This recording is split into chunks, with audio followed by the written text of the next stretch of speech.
تو یہ کیوں نہیں ہو سکتا کہ ساتھ محمد صلی اللہ علیہ وسلم سونے کی نیت کر رہے تھے اور ایک فرشتہ آیا اور آپ کو لے کر جو ہے وہ آسمان پہ چلا گیا؟ تو علماء کرام بتا دیں کہ یہ کہاں لکھا ہوا ہے جو کچھ وہ سمجھ رہے ہیں کہ علماء کرام یہ کہاں سے داخل کرتے ہیں.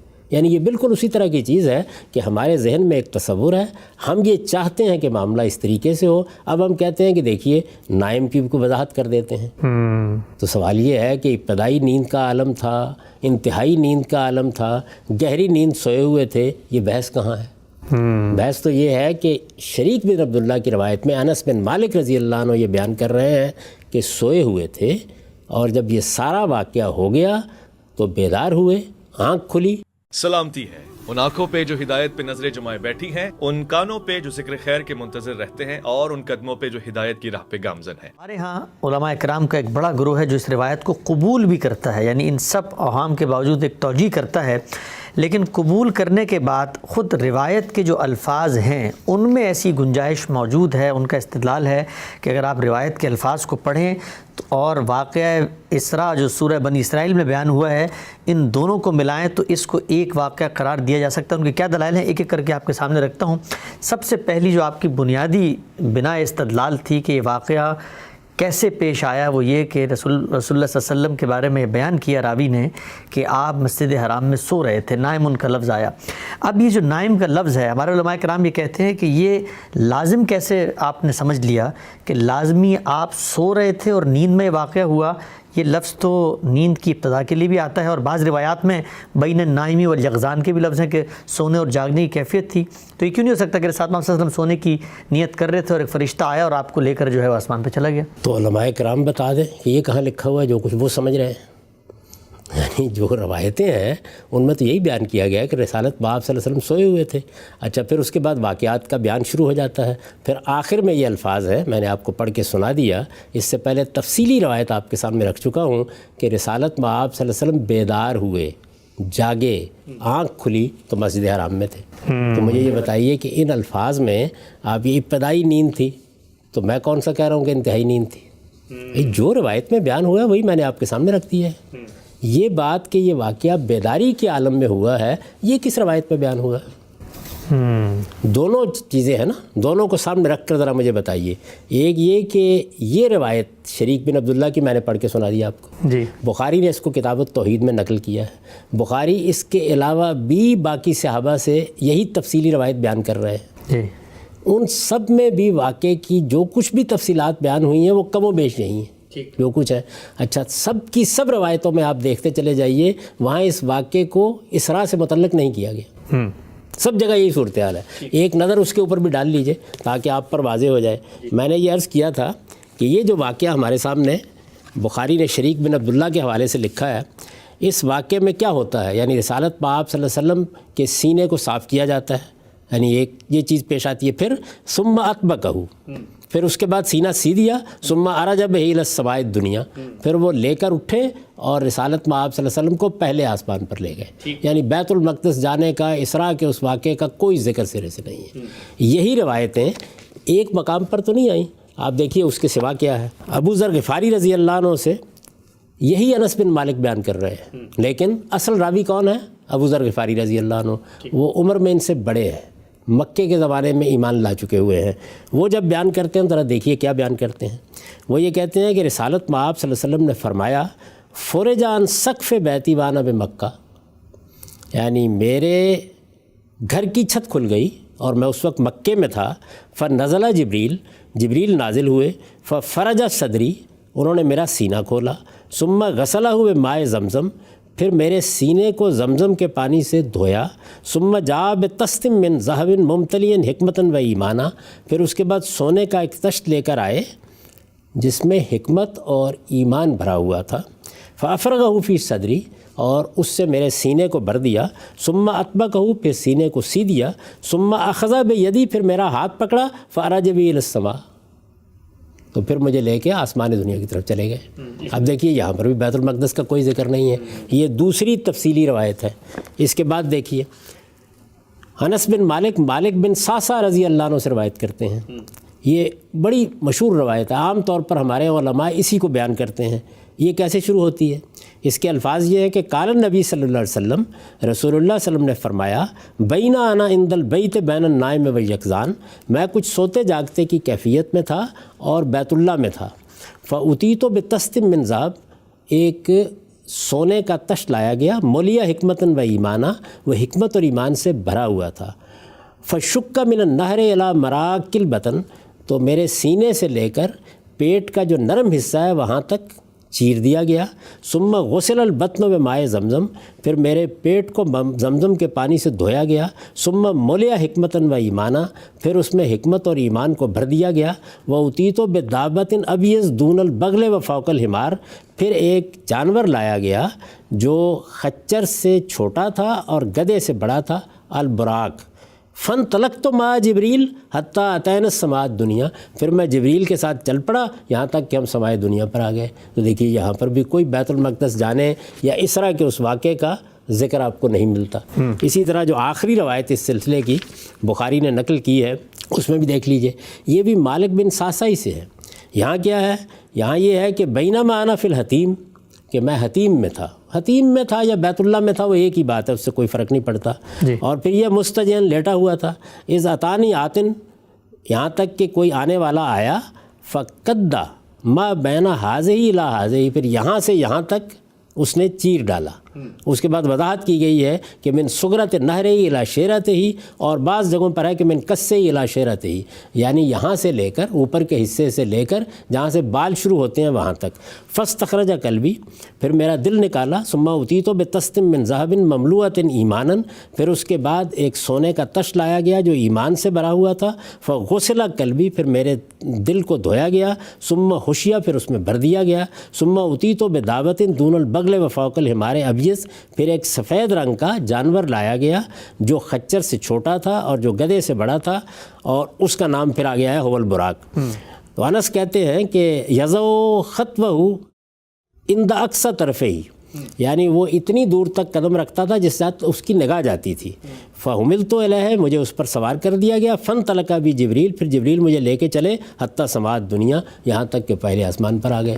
تو تمام روایتوں میں یہ واقعہ انڈیپینڈنٹ واقعے کے طور پر ہی بیان ہوا ہے، اور اگر اس میں اگر کوئی ادنیٰ سے بھی مماثلت ہوتی تو کم سے کم بیت المقدس یا مسجد اقصیٰ کا جو ذکر ہے وہ کہیں پر آنا چاہیے تھا نا۔ میں تو عرض کر رہا ہوں کہ ان تفصیلی روایات میں کہیں بھی نہیں ہے۔ انس بن مالک کی وہی روایت جو میں نے آپ کو سنائی ہے جو شریک بن عبداللہ سے ہے، وہی روایت آگے ایک ثابت البنانی نام کے راوی بیان کرتے ہیں، یہ اصل میں اختلاط انہوں نے پیدا کیا ہے، وہ دونوں چیزوں کو ملا انہوں نے دونوں چیزوں کو ملا دیا ہے۔ ایک ہی جگہ یعنی صحیح یا حسن درجے کی روایتوں میں ایک ہی جگہ یہ معاملہ بیان ہوا ہے، تو اس طریقے سے یہ روایت آئی ہے۔ اس میں اب مجھے یہ بتائیے کہ علماء کرام یہ کہاں سے داخل کرتے ہیں؟ یعنی یہ بالکل اسی طرح کی چیز ہے کہ ہمارے ذہن میں ایک تصور ہے، ہم یہ چاہتے ہیں کہ معاملہ اس طریقے سے ہو، اب ہم کہتے ہیں کہ دیکھیے نائم کی بھی وضاحت کر دیتے ہیں۔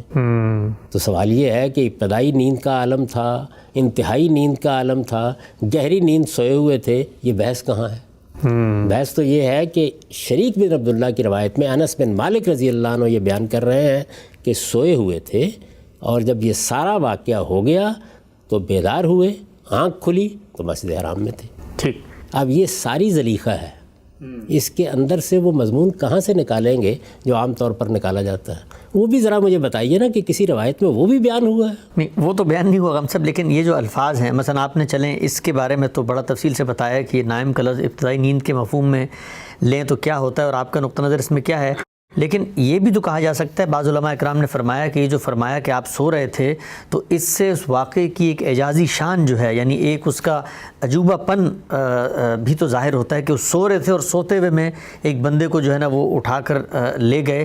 تو یہ کیوں نہیں کہا جا سکتا کہ مثلاً یہاں پر اسی روایت کے اندر جو آپ نے روایتیں پڑھی اسی مضمون کی، اس میں بعض جگہ پہ تو سونے کا ذکر بھی نہیں کہا کہ چھت کھلی اور ان کو لے گئے، تو ہم یہ کیوں نہ مانیں کہ رسول اللہ صلی اللہ علیہ وسلم کو جسم کے ساتھ کوئی فرشتہ آیا اور اٹھا کے آسمان پہ لے گیا؟ نہیں، ماننے کی بنیاد بتائیے نا، یعنی یہ بات کہیں بیان ہوئی ہے؟ قرآن مجید میں واقعہ تو بیان نہیں ہوا، اس سے پہلے ہم تفصیل سے وضاحت کر چکے۔ قرآن مجید میں جو واقعہ بیان ہوا اس پر بھی اس نے کہہ دیا کہ وہ رویا تھا۔ جو دونوں واقعات اس زمین پر پیش آئے وہ قرآن نے اسی طرح بیان کیے، صراحت کر دی کہ ان آنکھوں سے دیکھا، یہ بتا دیا کہ کس طریقے سے دیکھا۔ تو یہاں کسی روایت میں ذرا مجھے بتائیے بیان ہوا ہے یہ کہ یہ کوئی جسمانی واقعہ تھا؟ کسی نے بیان کیے؟ نہیں۔ تو شریک بن عبداللہ جب اس بات کو بیان کر رہے ہیں، اور کس سے بیان کر رہے ہیں؟ انس بن مالک رضی اللہ عنہ سے۔ جی۔ اور میں نے عرض کیا کہ انس بن مالک ہی راوی ہیں، بنیادی راوی وہی ہیں، یعنی انس بن مالک براہ راست بیان کر رہے ہیں، دو طریق سے وہ روایت ہمارے سامنے آ گئی۔ انس بن مالک مالک بن ساسا سے بیان کر رہے ہیں، وہی انس بن مالک ہیں۔ انس بن مالک ابو ذر غفاری سے بیان کر رہے ہیں، وہی انس بن مالک ہیں۔ ابو ہریرہ رضی اللہ عنہ کی روایت بھی ہمارے سامنے موجود ہے۔ تو کس روایت میں وہ بات بیان ہوئی ہے؟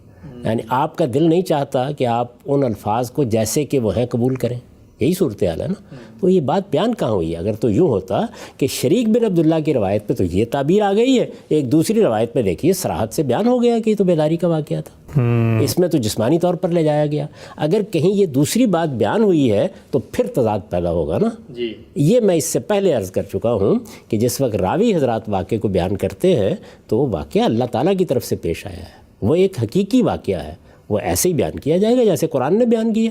قرآن مجید میں بھی جب لوگوں نے دیکھا کہ سبحان الذی اسریٰ بعبدہ لیلا من المسجد الحرام ہے تو انہوں نے کہا کہ لے جایا گیا، تو یہ خواب میں کیسے ہو سکتا ہے؟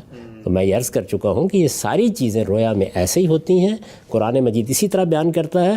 بہت سی میں نے مثالیں دے دی تھیں کہ خود قرآن میں جو رویا بیان ہوئے ہیں اسی طرح بیان ہوئے ہیں، جن کے بارے میں کوئی بحث ہی نہیں ہو سکتی۔ سیدنا ابراہیم کا رویا، رسالت میں آپ صلی اللہ علیہ وسلم کا رویا، جس میں آپ کو دکھایا گیا کہ مسلمان بیت الحرام میں حج کرنے کے لیے یا عمرہ کرنے کے لیے جا رہے ہیں۔ اسی طریقے سے میں نے آپ کو ایک صحابی کا رویا پڑھ کے سنایا اور یہ بتایا کہ دیکھیے اس میں بھی یہ تعبیریں اختیار کی گئی ہیں۔ تو جب ایک راوی بیان کر رہا ہے تو وہ تو واقعہ بیان کرے گا نا۔ کسی نے واقعے کو پورا بیان کر دیا، کسی نے آدھا بیان کر دیا، کسی نے درمیان سے بیان کر دیا، کسی نے اجزاء بیان کر دیے، سب کے سب ایسے ہی بیان کر رہے ہیں۔ تو ساری روایتوں کو سامنے رکھ کے آپ دیکھیں گے کیا اجزاء ہیں، ان کو جمع کریں گے نا۔ مثال کے طور پر ان چاروں روایتوں میں قلم کی آواز سننے کا ذکر نہیں ہے تو آپ کہیں گے کہ اس سے کوئی فرق نہیں پڑتا، قلم کی آواز سننا ہم اس روایت سے قبول کر لیتے ہیں۔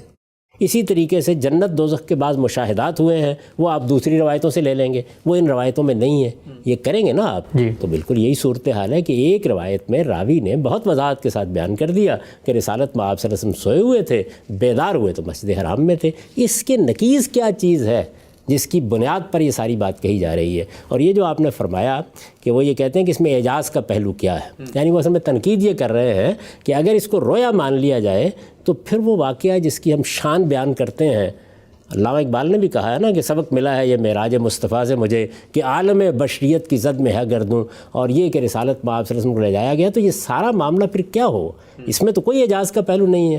تو یہ پہلے تو سوال کرنا چاہیے کہ کیا محدثین جب یہ واقعہ روایت کر رہے ہیں تو اعجاز کے پہلو سے روایت کر رہے ہیں؟ یعنی رسالت میں آپ صلی اللہ علیہ وسلم کو جنت کا مشاہدہ ہوا، دوزخ کا مشاہدہ ہوا، اللہ تعالیٰ کے ساتھ ملاقات ہوئی، یہ جتنی چیزیں ہیں ان میں اعجاز بیان کرنا مقصود ہے یا یہ بتانا مقصود ہے کہ رسالت میں آپ صلی اللہ علیہ وسلم کو یہ مشاہدات کس مقصد سے کرائے گئے؟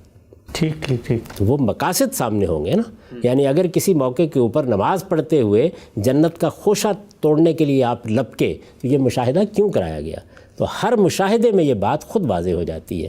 جیسے میں نے اسراء کے واقعے پر تبصرہ کرتے ہوئے بتایا کہ اس کو بھی آپ نے اعجاز کے خانے میں ڈال دیا، درا حال ہے کہ وہ ایک بالکل مختلف مقصد ہے جس کے تحت قرآن مجید نے واقعہ سنایا ہے۔ تو جیسے ہی اس طرح کی کوئی چیز سامنے آتی ہے تو ہمارا فوراً خیال اعجاز کی طرف جاتا ہے، عجوبگی کی طرف جاتا ہے۔ بھائی خود اس واقعے کا مطالعہ کیجئے، قرآن میں ہے تو وہاں، حدیث میں ہے تو وہاں، پھر دیکھیے کہ اس واقعے میں بیان کیا ہوا ہے۔ تو یہاں اعجاز کا پہلو زیر بحث ہی نہیں ہے۔ ٹھیک ٹھیک ٹھیک ٹھیک، ہم سب آگے بڑھتے ہیں۔ دو اور پہلو جس پر علماء کرام یہ فرماتے ہیں کہ اگر ان پر غور کر لیا جائے تو پھر یہ واقعہ اور وہ جو سورہ بنی اسرائیل میں واقعہ بیان ہوئے ان دونوں کو ایک کنسیڈر کیا جا سکتا ہے۔ مثلا یہ کہ جب اس واقعے میں آپ نے پڑھا بھی تھا، یہ کہا گیا کہ ان کو براق پہ سوار کروایا گیا۔ ہمارے علماء کرام بھی کہتے ہیں کہ جب ابھی کہتے ہیں بھی فلاں کو فلاں جگہ پہ بٹھایا یا سوار کروایا، تو یہ تو بظاہر الفاظ یہ کہہ رہے ہیں کہ اس کا مطلب وہ کھڑا ہوا تھا یا وہ کہیں بیٹھا ہوا تھا، اس کو اٹھایا اور اس کو سوار کروایا۔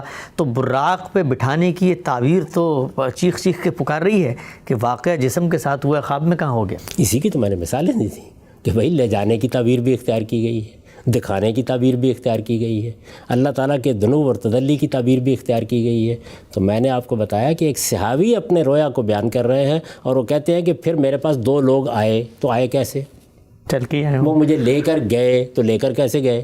تو یہ تمام چیزیں جب رویا بیان کیا جاتا ہے تو وہی الفاظ، وہی تعبیریں ہوتی ہیں جو عام طور پر ہم بیداری کے واقعات بیان کرتے ہوئے اختیار کرتے ہیں، صرف شروع میں یا آخر میں بتا دیتے ہیں کہ یہ رویا تھا۔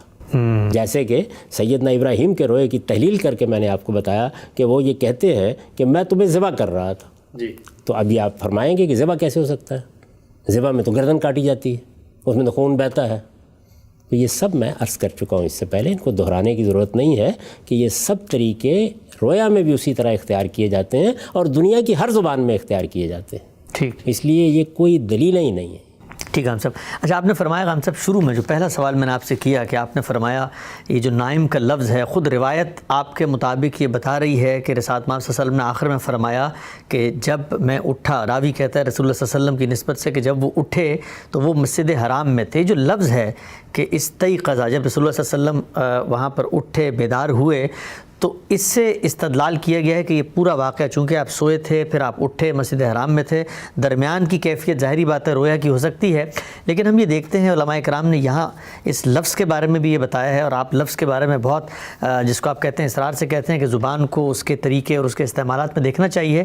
یہ جو استیقظ کا لفظ ہے، آپ نے اس کو بالکل سیدھے سے مفہوم میں استعمال کر لیا کہ نیند سے اٹھے۔ یہ لفظ تو اور بھی بہت سارے معنی مفاہیم اپنے اندر رکھتا ہے۔ ایک مثال میں آپ کے سامنے رکھ دیتا ہوں مختصر، حافظ ابن کثیر نے بھی اس کا حوالہ دیا ہے۔ ایک صحابی ہیں ابو اسید، وہ کہتے ہیں میں اپنے نومولود بیٹے کو لے کر آیا، رسالت مآب صلی اللہ علیہ وسلم کی ران پہ اس کو میں نے بٹھایا، آپ متوجہ نہیں تھے، پھر جب توجہ دلائی گئی تو پھر ثم استیقظ، آپ متوجہ ہوئے۔ تو استیقظ کا لفظ تو متوجہ ہونے کے معنی میں بھی آتا ہے، آپ نے اس کو خواب سے جاگنے کے معنی میں بنا دیا۔ میں اس کی اردو میں بہت سی مثالیں آپ کو دے دیتا ہوں، اس سے پہلے بھی دے چکا ہوں کہ خواب کا لفظ کس کس پہلو سے استعمال ہو جاتا ہے۔ یہاں بھی نیند کا لفظ استعمال ہوا ہے نا، خواب، خواب گراں نیند ہی کو کہتے ہیں نا۔ دیکھیے علامہ اقبال کی بڑی مشہور نظم ہے، فارسی نظم ہے، اس میں کیا کہتے ہیں؟ معمار حرم باز بتعمیر جہاں خیز، از خواب گراں خیز، از خواب گراں خیز۔ اب مجھے یہ بتائیے کہ یہاں کہا گیا ہے کہ گہری نیند سے اٹھ جاؤ، کس کو کہا جا رہا ہے؟ مسلمانوں کو، جی، معمار حرم کو۔ جی، معمار حرم باز بتعمیر حرم خیز، یعنی اے حرم کے معمار اٹھو اور تعمیر حرم کے لیے دوبارہ کمر بستہ ہو جاؤ۔ اور از خواب گراں، خواب گراں، خواب گراں خیز، یہ جو تم بھاری نیند میں پڑے ہوئے ہو، یہ جو تمہاری گہری نیند ہے، اس سے بیدار ہو جاؤ۔ ٹھیک۔ اب دیکھیے نیند سے بیدار ہو جاؤ، یہ کس مفہوم میں بولا جا رہا ہے؟ یعنی غفلت سے نکلو، اٹھو، اپنے آپ کو دوبارہ استوار کرو۔ مسلمان قوم کو کہا جا رہا ہے۔ ہم روز بولتے ہیں، عام گفتگو میں کہتے ہیں یہ مسلمان قوم تو 2 صدیوں سے سوئی ہوئی ہے۔ یہ کیا اس معنی میں سوئی ہوئی ہوتی ہے؟ ٹھیک ٹھیک ٹھیک، جس معنی میں ہم سونے کا لفظ بولتے ہیں، اور ہم یہ کہتے ہیں کہ سر سید نے، حالی نے، اقبال نے، ان سب نے مل کر اس قوم کو بیدار کرنے کی کوشش کی، قوم کو بیدار کرنے کی کوشش کی۔ کیا قوم کہیں جا کے کسی درخت کے نیچے لیٹی ہوئی تھی؟ خواب غفلت تو میں۔ یہ مجازی تعبیریں ہیں، یہ مجازی تعبیریں دنیا کی ہر زبان میں ہوتی ہیں۔ اس پر میں بڑی تفصیلی گفتگو رویا پر گفتگو کرتے ہوئے آپ کے سامنے رکھ چکا ہوں، یعنی یہ بیان کر چکا ہوں کہ ایسی تمام تعبیریں جب اختیار کی جاتی ہیں تو قرائن لائے جاتے ہیں، یعنی وہ جملہ ایسا ہوتا ہے، وہ بات ایسی ہوتی ہے، وہ موقع ایسا ہوتا ہے، وہ محل ایسا ہوتا ہے کہ وہ گویا خود بتا دیتا ہے کہ یہاں پر اس سے مراد وہ سونا نہیں ہے، یہاں پر اس سے مراد وہ جاگنا نہیں ہے۔ اب مثال کے طور پر متنبع ہونے کے معنی میں یہ لفظ ہم استعمال کر دیتے ہیں جی، کہ رسالت مآب صلی اللہ علیہ وسلم پوری طرح بات چیت میں کھوئے ہوئے تھے، آپ دوسرے کی طرف پوری طرح متوجہ تھے، جب انہوں نے بار بار توجہ دلائی تو متنبع ہو گئے، تو اس کے لیے بھی یہ لفظ استعمال ہو سکتا ہے۔ بیداری کا لفظ ہم بارہا اپنے بچوں کے لیے استعمال کرتے ہیں، ہم یہ کہتے ہیں کہ دیکھو تم نے 15 سال گزار دی ہیں اسی طریقے سے، اب بیدار ہو جاؤ اور اٹھ کے کچھ تیاری کر لو، آخر تم نے دنیا کے اندر جینا ہے۔ تو یہاں بیدار ہونے کا لفظ ہم نے استعمال کیا۔ تو بیدار ہونا، خواب دیکھنا، خواب میں ہونا، سوئے ہونا، ان سب کے مجازی استعمالات اردو میں ہیں، انگریزی زبان میں ہیں، فارسی میں ہیں، عربی میں بھی ہیں، سب کے سب۔ لیکن کیا یہ ایسے ہی ہو جاتے ہیں؟ میں بار بار توجہ دلا رہا ہوں کہ ہمارے ہاں ہوتا کیا ہے، یعنی یہ حضرات جب کسی چیز کو نہیں قبول کرنا چاہتے تو کہیں لغت سے اٹھا کے، کہیں استعمالات سے اٹھا کر وہ مدعا لے آتے ہیں، اور اس کے بعد کہتے ہیں کہ یہاں عثمانی میں ہے۔ بھائی یہ الفاظ جب کسی دوسرے مفہوم میں جاتے ہیں، جب ان میں کوئی مجازی پہلو پیدا ہوتا ہے، جب ان کو استعارتاً بیان کیا جاتا ہے، جب کسی موقع کے اوپر کسی چیز سے کنایا کیا جاتا ہے، تو اس کے لیے قرائن لائے جاتے ہیں، موقع پیدا کیا جاتا ہے، وہ محل ایسا ہوتا ہے۔ میں جب آپ کے سامنے تقریر کرتے ہوئے یہ کہتا ہوں کہ مسلمانوں بیدار ہو جاؤ، تو یہاں کوئی تصور کرتا ہے میرے اس جملے سے کہ اس بیداری سے مراد نیند سے اٹھ جانا ہے؟ جب یہ میں کہتا ہوں کہ میری قوم 200 سال سے سو رہی ہے، تو کوئی تصور کرتا ہے کہ اس میں در حقیقت وہ سونا مراد ہے جو ہم رات کے وقت اختیار کرتے ہیں؟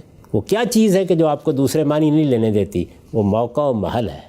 ٹھیک ٹھیک ٹھیک، بات اس طرح سے بیان کی جاتی ہے، تو کبھی شان کلام بتا رہی ہوتی ہے، کبھی موقع بتا رہا ہوتا ہے، کبھی محل بتا رہا ہوتا ہے، کبھی قرائن بتا رہے ہوتے ہیں۔ یہ ایسا نہیں ہوتا کہ آپ نے ایک لفظ کے 10 معنی تھے، لغت میں بیان ہوئے، آپ نے فرمایا مجھے چونکہ یہ معنی پسند ہے میں اٹھا کے یہاں رکھ دیتا ہوں۔ میں نے اسی لیے عرض کیا تھا، غالب کا مصرع آپ کو سنایا تھا کہ غالب کو برا کیوں کہو، اچھا میرے آگے، تو یہاں اچھا اس معنی میں استعمال نہیں ہوا جس معنی میں ہم عام طور پر برے کے مقابلے میں اچھا بولتے ہیں۔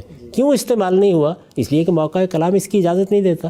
تو مجھے ذرا روایت میں پڑھ کر بتائیے، یعنی علماء کرام یہ فرما رہے ہیں تو انہیں بتانا چاہیے نا کہ دیکھیے بات یہاں سے شروع ہوئی ہے، یہ کرینہ ہے، یہاں پر یہ لفظ اس طرح استعمال ہو گیا ہے۔ کوئی ہے کرینہ اس بات کا؟ جب میں کہتا ہوں میری قوم 200 سال سے سوئی ہوئی ہے، کسی کو ادنا تردد ہوتا ہے میری بات سمجھنے کے لیے۔ میں یہ کہتا ہوں یہ جملہ بولنے کے بعد اگر کوئی آدمی یہ کہے کہ غامدی صاحب یہ بیان فرما رہے تھے کہ قوم باقاعدہ طور پر ایک بیڈ روم میں سوئی ہوئی تھی، تو لوگ ہنس دیں گے، مذاق اڑائیں گے اس کا۔ تو مجازی تعبیریں بعض اوقات اس طرح استعمال ہوتی ہیں کہ دوسرے معنی لینے ممکن ہی نہیں ہوتے۔ ٹھیک، اچھا اس لیے میرے نزدیک، میں بہت معذرت کے ساتھ یہ عرض کروں گا، اس طرح کے استدلالات کو اچھا تاثر نہیں پیدا کرتے ہمارے علم کے معاملے میں۔ نہیں لیتے غام صاحب، وہ معنی بھی نہیں لیتے جو معنی آپ نے بیان فرمایا وہ بھی لے لیتے ہیں۔ آخری نقطہ میں علماء کا اس حوالے سے آپ کے سامنے رکھتا ہوں، یہ کیوں نہیں مانا جا سکتا کہ رسالت آپ صلی اللہ علیہ وسلم چلیں سوئے ہوئے تھے، ان کے ساتھ یہ معاملہ کیسے ہوا، مان لیا وہ اٹھے؟ یہ بھی تو کہا جا سکتا ہے کہ ان کو لے کر چلے گئے تھے اور پورا معاملہ آسمان پہ ہو گیا، ان کے ساتھ جسم کے ساتھ گئے اور پھر اس کے بعد آ کر تھوڑی دیر سو گئے اور پھر اٹھ گئے، اور یہ استئی قضا جو ہے وہ بعد میں اٹھنے کے حوالے سے ہوا ہو۔ پھر راوی کو بیان کرنا چاہیے۔ اچھا اس نے نہیں بیان کیا تو ابو ذر بیان کر دیتے، انہوں نے بیان کیا تو مالک بن ساسا بیان کر دیتے۔ کوئی بیان کرے گا تو یہ ہوگا نا، آپ کی خواہش پر ہو جائے گا، میری تمنا پر ہو جائے گا، میں ڈال دوں گی الفاظ اس میں۔ یعنی جس کسی کو بھی تعبیر کرنی ہے، قرآن کی کرنی ہے، تو قرآن کے الفاظ میں بتائے نا کہ وہ بات کیسے مراد لی جا رہی ہے۔ حدیث کی کرنی ہے تو حدیث کے الفاظ میں بتائے کہ وہ مراد کیسے لی جا رہی ہے۔ حدیث پہ تو میں اس بات کی اجازت دیتا ہوں آپ کو کہ آپ تمام روایات کو جمع کر کے وہ مدعا پیدا کر دیجئے۔ چلیے وہی کر کے دکھا دیجئے مجھے۔ جتنی روایات ہیں سب کی سب، آپ بخاری میں ساری روایات دیکھ لیجئے، آپ مسلم میں ساری روایات دیکھ لیجئے۔ میں یہ آپ سے عرض کرتا ہوں کہ ہمارے اس زمانے میں عبداللہ اعظمی صاحب نے بڑا غیر معمولی کام کیا ہے اور صحیح روایات کا ایک بڑا ہی اہم مجموعہ تیار کر دیا ہے۔ اس میں دیکھ لیجئے، اس میں پورا باب ہے اس کا۔ ساری روایات دیکھ کر مجھے کسی جگہ ادنا درجے میں کوئی اشارہ بتا دیجئے جو جسمانی معراج کو بیان کرتا ہو جس طرح کے لوگ کہہ رہے ہیں۔ روایتوں میں دکھائیے۔ امام نووی کہتے ہیں، ابن کثیر کہتے ہیں، فلاں صاحب کہتے ہیں، علماء کا عام طریقہ یہی ہے۔ بھائی میں ان سب کی بڑی عزت کرتا ہوں، بڑا احترام کرتا ہوں، لیکن کوئی بات مانوں گا تو اسی وقت نا جب آپ مجھے یا قرآن میں دکھائیں گے یا حدیث میں دکھائیں گے۔ حدیث یہ ہے جو میں نے آپ کو پڑھ کے سنا دی ہے، باقی روایتیں بھی آپ کو بتا دی ہیں جتنی بھی ہیں، ان میں سے کون سی روایت ہے جس میں اس کی نفی کی گئی ہے؟ ٹھیک ٹھیک ٹھیک، ہم سب آگے بڑھتے ہیں۔ ایک پہلو میں یہاں پر عرض کرنا چاہوں گا کہ آج کی جو نشست ہے، ہم نے کم و بیش 30-40 منٹ ابھی گفتگو کر لی۔ اس پوری نشست میں مجھے یہ احساس ہو رہا تھا کہ بالعموم ہم آپ کے سامنے علماء کی وہ تنقیدات رکھتے ہیں کہ جس میں وہ یہ کہہ رہے ہوتے ہیں کہ آپ حدیث کو نہیں مان رہے، یا اس کی کوئی ایسی تعویل کر رہے ہیں، یا اس کا کوئی ایسا مفہوم بیان کر رہے ہیں، یا وہ جو مفہوم ہے وہ ہٹا ہوا ہے۔ لیکن آج کی پوری نشست میں تو آپ روایت کا دفاع کر رہے ہیں اور ہم آپ سے حدیث چھیننے کی کوشش کر رہے ہیں کہ نہیں اس کا معنی کچھ اور ہو سکتا ہے۔ تو یہ کیا معاملہ ہے اس روایت کے بارے میں کہ یہاں پر تو آپ روایت کو پکڑ کے کھڑے ہوئے ہیں اور علماء جو ہیں وہ اس کو تعویل کر رہے ہیں، وہ کہتا ہے کہ رد کر دیں، وہ کہتا ہے آگے پیچھے ہو گئی۔ میں تو ہمیشہ یہی کرتا ہوں، یعنی آپ قرآن مجید پر گفتگو کریں گے تو میں قرآن مجید کے الفاظ کا دامن پکڑ کے چلوں گا، آپ روایت پر گفتگو کریں گے تو روایت کے الفاظ کیا ہیں، مختلف طرق کیا ہیں، بات کس طرح بیان ہوئی ہے، کس جگہ کہاں بیان ہوئی ہے، اس سب کو سامنے رکھ کر اس کا مدعا طے کرنے کی کوشش کروں گا۔ البتہ روایات میں چونکہ سیاق و سباق نہیں ہوتا تو اس وجہ سے قرآن مجید کی روشنی میں بھی ان پر تنقید کی جاتی ہے۔ تو عام طور پر روایات پر جو تنقیدیں میں نے کی ہیں اور جو معرض بحث میں ہیں، آپ ان میں سے ایک ایک کو نکال کے دیکھ لیں، وہ قرآن کی بنیاد پر ہے۔ یعنی قرآن مجید نے معاملے کو ایسے بیان کر دیا ہے، قرآن مجید اس معاملے میں یہ صراحت کر رہا ہے، قرآن مجید نے اس میں یہ چاروں گوشے متعین کر دیے ہیں، اب ان سے نکل کر کوئی بات نہیں بیان کی جا سکتی۔ تو حدیث کے اوپر نقد و نظر کا یہی طریقہ ہے۔ یعنی پہلے آپ کیا کریں گے، ایک ایک لفظ کو دیکھیں گے، پھر کیا کریں گے، تمام احادیث باب کو جمع کریں گے، پھر کیا کریں گے، پھر آپ یہ دیکھیں گے کہ ان تمام کو جمع کرنے کے بعد کہاں کہاں اختلافات ہوتے ہیں، ان اختلافات کو متعین کریں گے۔ اس کے بعد آپ دیکھیں گے کہ قرآن مجید جو ہمارے پاس دین کی اصل بنیاد ہے، جو فرقان ہے، جس کو اللہ تعالیٰ نے دین کے معاملے میں حکم بنایا ہے، وہ اس معاملے میں کیا کہہ رہا ہے، کہہ بھی رہا ہے یا نہیں کہہ رہا۔ اس کو جب آپ متعین کر لیتے ہیں تو پھر آپ بتاتے ہیں۔ یہاں یہ دیکھیے کہ یہ واقعہ ہے ہی حدیث میں بیان ہوا، قرآن مجید میں یہ سرے سے زیر بحث ہی نہیں ہے، اس لیے میں یہاں قرآن مجید کی کوئی بات ہی نہیں کر رہا۔ تو یہاں روایت ہی کے دامن کو پکڑوں گا نا، یعنی یا آپ روایت کو مانیں گے یا نہیں مانیں گے۔ تو میرے نزدیک چونکہ روایت پر کوئی اعتراض نہیں کیا جا سکتا، یہ ایک رویا کا واقعہ ہے، اس کے علاوہ بہت سے مشاہدات ہیں۔ ایک پوری کتاب الرویا ہے، اگر آپ بخاری کو دیکھیں، مسلم کو دیکھیں، جس میں رسالت مآب صلی اللہ علیہ وسلم کے رویا بیان ہوئے ہیں، جس میں صحابہ کے رویا بیان ہوئے ہیں، ان سب کو اسی طرح سے پڑھا جائے گا، اسی طرح سمجھا جائے گا، اسی طرح بیان کیا جائے گا۔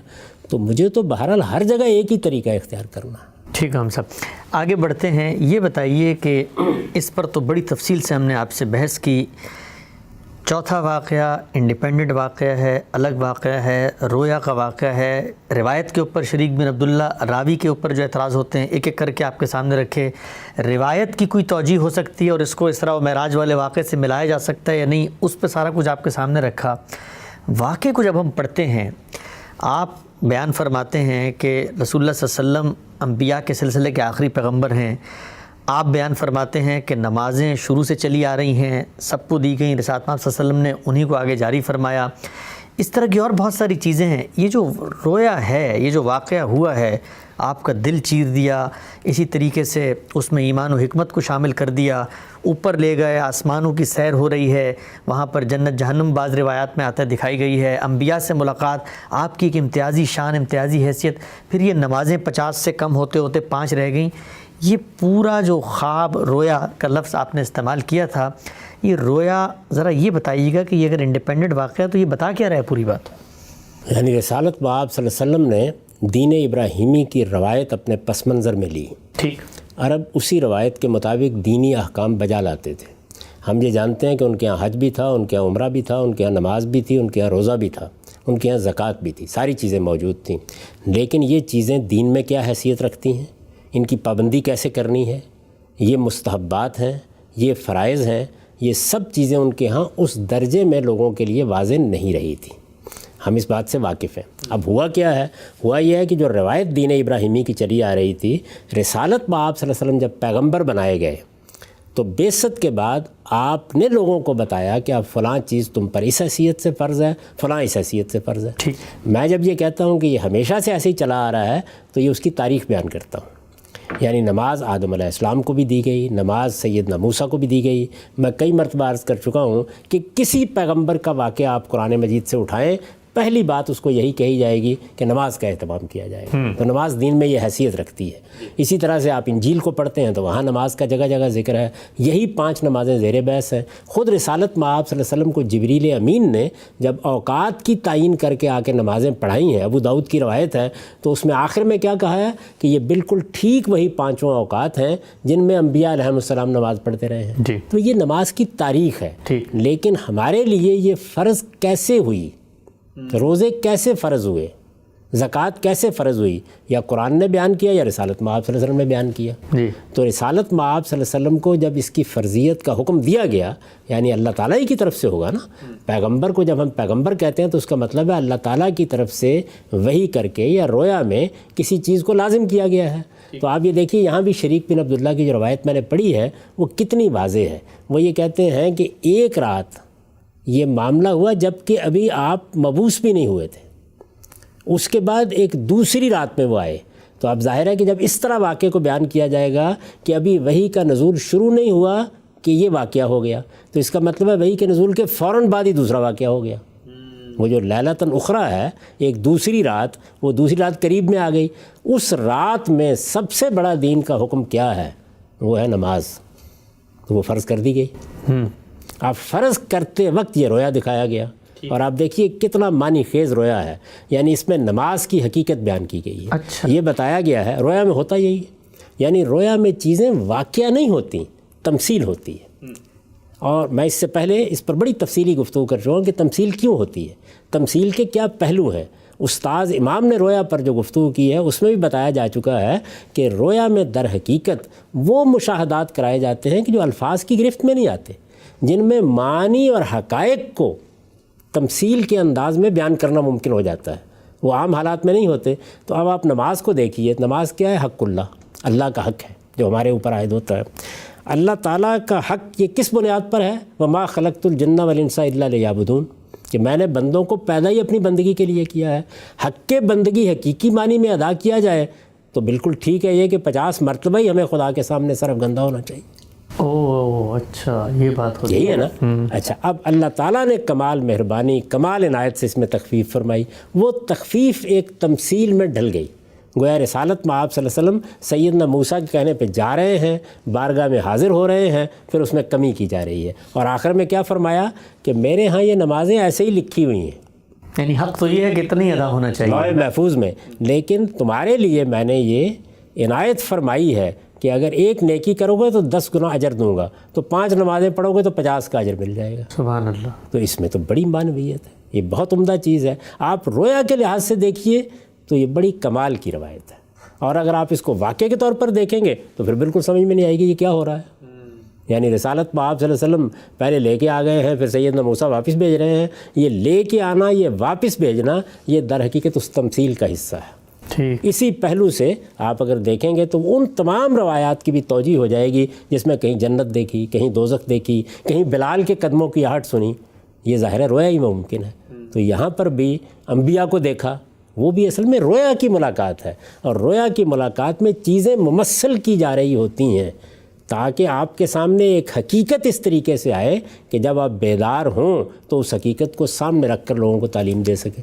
تو اس لحاظ سے تو کسی چیز پر کوئی اعتراض نہیں ہوتا، یعنی پہلے سے چلے آنے والی نماز کی روایت کو جب جاری کیا گیا تو رسالت میں آپ صلی اللہ علیہ وسلم کو اس طرح اس کی تعلیم دی گئی، یہ رویا دکھایا گیا، اس رویا میں نماز کی حقیقت واضح ہوئی، اس رویا میں اللہ تعالیٰ کی عنایت سامنے آئی۔ اس میں بڑا سبق یہ ملا کہ یہ جو قرآن مجید نے نماز کے بارے میں کہا ہے کہ انھا لکبیرۃ الا علی الخاشعین، یہ ڈرنے والوں کے سوا کسی کے لیے بھی آسان نہیں ہوتی، یہ جو بات فرمائی ہے تو یہ واقعتاً آسان نہیں ہے۔ تو لوگوں کو بتایا گیا ہے کہ اس کا اجر یہ ہے، اللہ نے یہ تخفیف کی ہے، اور اللہ کی ہمیشہ عنایت کے اوپر شکر گزار رہو۔ وہ اگر چاہتا تو تمہیں 50 نمازوں کا حکم دیتا، تب بھی اس کا حق ادا نہ ہوتا۔ سبحان اللہ، سبحان اللہ۔ اچھا ہم صاحب یہ بتائیے گا کہ یہ جو یہاں فرمایا اور ہم پڑھتے بھی آ رہے ہیں اور ہم اس کو ایک معجزے کے طور پہ لیتے ہیں، یہ جو بیان کیا اس کی حقیقت کیا آپ کو لگتی ہے کہ جبرائیل نے آپ صلی اللہ علیہ وسلم کا جو ہے وہ سینہ جو ہے وہ کھولا اور اس میں سے پھر کہتے ہیں صاف کی علائش کو نکال دیا، اور ایمان اور حکمت کے الفاظ غالباً آپ نے بیان کیے تھے،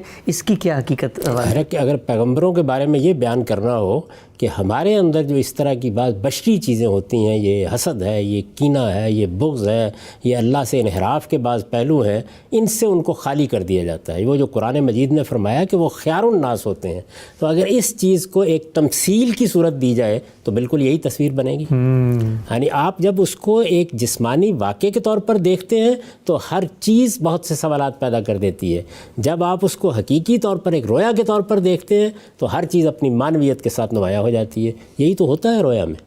اب جبریل کے پاؤں کی آہٹ کیوں سنوائی گئی؟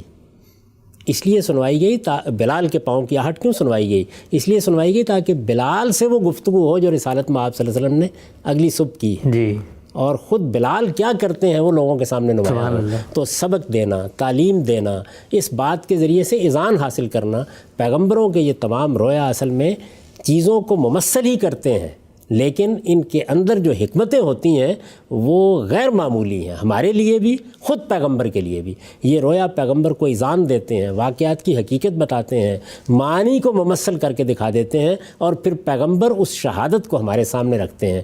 آپ دیکھیے کہ رسالت میں آپ صلی اللہ علیہ وسلم کو اپنے صحابہ کے بارے میں بعض رویا دکھائے گئے ہیں، مثلا حضرت عمر کے بارے میں دکھایا گیا، وہ قمیص لمبی ہونا۔ اب وہ قمیص لمبی ہونا وہ تعبیر ہے در حقیقت، دیکھی نا آپ نے، تو قمیص کا لمبا ہونا وہ ایک واقعہ نہیں ہے، وہ در حقیقت علم کی تمثیل ہے جس کو قمیص کے لمبے ہونے کی صورت میں دکھایا وہ انگلیوں سے دودھ ناخنوں سے دودھ نکلنا، اس طرح کی بے شمار چیزیں آپ کو ملیں گی۔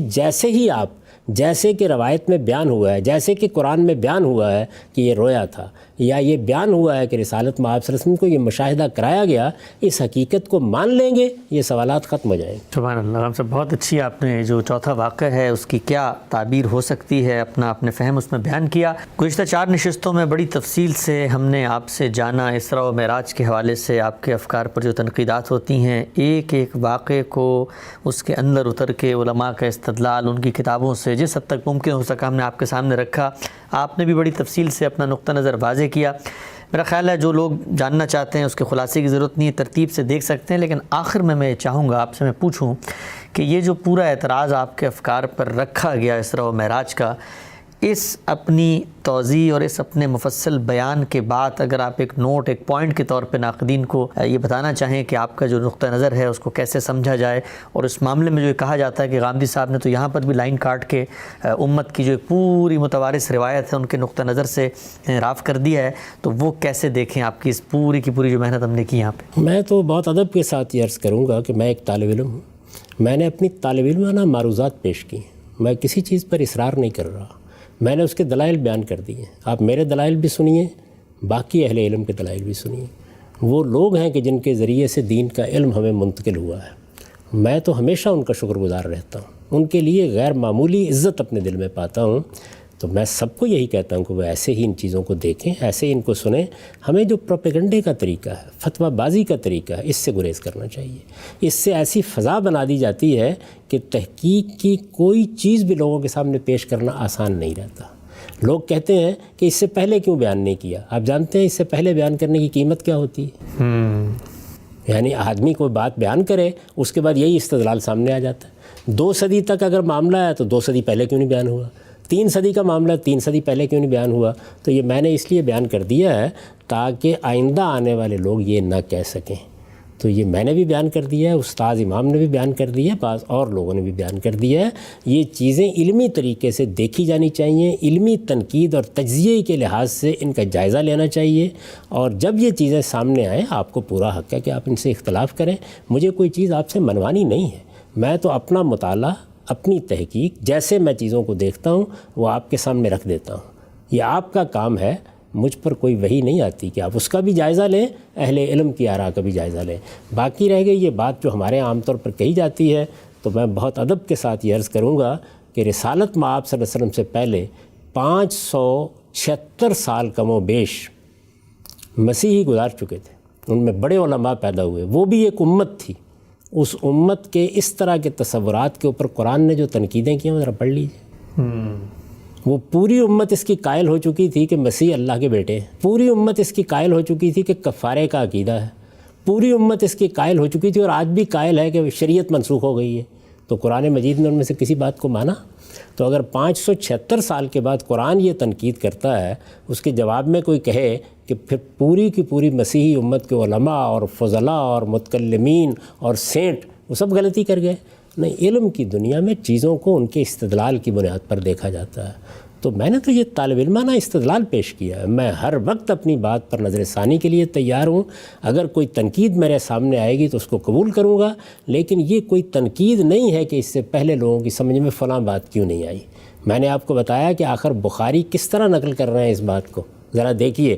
انہوں نے ثابت البنانی کی وہ روایت قبول ہی نہیں کی جو امام مسلم نے قبول کی ہے، تو اس سے وہ کیا پیغام دے رہے ہیں؟ وہ بھی یہی بتا رہے ہیں جو میں نے آپ کے سامنے رکھا۔